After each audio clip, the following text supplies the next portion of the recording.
প্ৰথমতে আমকেইটা ভালকৈ পানীত ধুই ল'লোঁ আৰু ঘৰৰ আম খোৱাৰ মজাই বহুত বেলেগ লাগে। আৰু এতিয়া ভালকৈ ধুই লওঁ আমখিনি।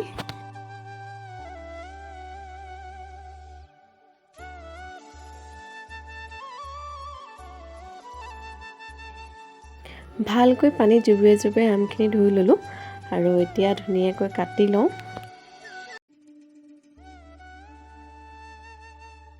কেঁচা আম কুটি খাই মই বিৰাটেই ভাল পাওঁ আৰু টেঙাৰ ভিতৰত চবতকৈ ফেভৰেট হয় মোৰ কেঁচা আম।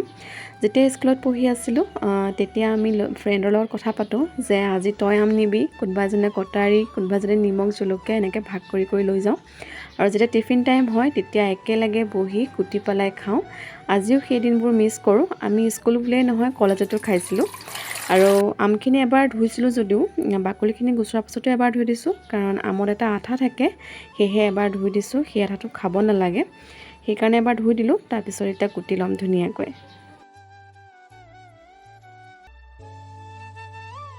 আৰু কেঁচা আম খালে প্ৰায় মই এনেকৈ একদম পাতল পাতলকৈ চকলিয়াই লওঁ। মই এনেকৈ খাই ভাল পাওঁ। কিছুমানে পিহি লয়, সকলোৰে টেষ্টবোৰ বেলেগ বেলেগ হয়, কিন্তু এনেকৈ খাই বেছি মজা লাগে মোৰ। আৰু এনেকৈ আমৰ টেষ্ট লৈ কোনে কোনে ভাল পায় জনাবচোন দেই। হয়তো সকলোৱে ফেভৰেটেই চাগে, যিহেতু কেঁচা আমনো কাৰ ভাল নালাগে। আৰু আমখিনি চকলিয়াই লোৱা হৈ গৈছে মোৰ এতিয়া এইখিনি। আৰু বেছি পৰিমাণ নহয় আমখিনি, মাত্ৰ 4টা আম লৈছিলোঁ। আৰু মই এতিয়া জলকীয়া এটা পুৰি ল'ম। এনেকৈ শুকান জলকীয়া পুৰি আমত দিলে খাই বহুত ভাল লাগে, কাৰণ জলকীয়াৰ টেষ্টটো অলপ বেলেগ এটা ওলায় আৰু এটা বৰ ধুনীয়া গোন্ধ এটা ওলায়। আপোনালোকেও আম খালে এনেকৈ জলকীয়া পুৰি পেলাই খাবচোন, খাই ক'ব কেনেকুৱা লাগে। আৰু অকণমান বিহ জলকীয়া লৈ লৈছোঁ, কাৰণ মই শুকান জলকীয়া পৰিমাণটো এটা লৈছিলোঁ। আৰু এয়া ঘৰতে বনোৱা ভোট জলকীয়া আচাৰৰ পৰিমাণটো একে কম লৈছোঁ, কাৰণ জলকীয়াখিনি বহুত জ্বলা হয় সেইকাৰণে। আৰু অকণমান মই বিহ জলকীয়াও ছিঙি লৈছোঁ। আৰু এতিয়া ব্যৱহাৰ কৰিছোঁ এয়া ক'লা নিমখ। ক'লা নিমখটো ব্যৱহাৰ কৰিলে টেঙাত বেছি ভাল লাগে খাবলৈ। যদি নাথাকে আপোনালোকে বগা নিমখটো ব্যৱহাৰ কৰিব পাৰে, কিন্তু এবাৰ ক'লা নিমখৰ টেষ্টটো লৈ চাবচোন, বিৰাট ভাল লাগে। আৰু পুৰি ৰখা জলকীয়াটো এতিয়া ধুনীয়াকৈ হাতেৰে মোহাৰি দিছোঁ।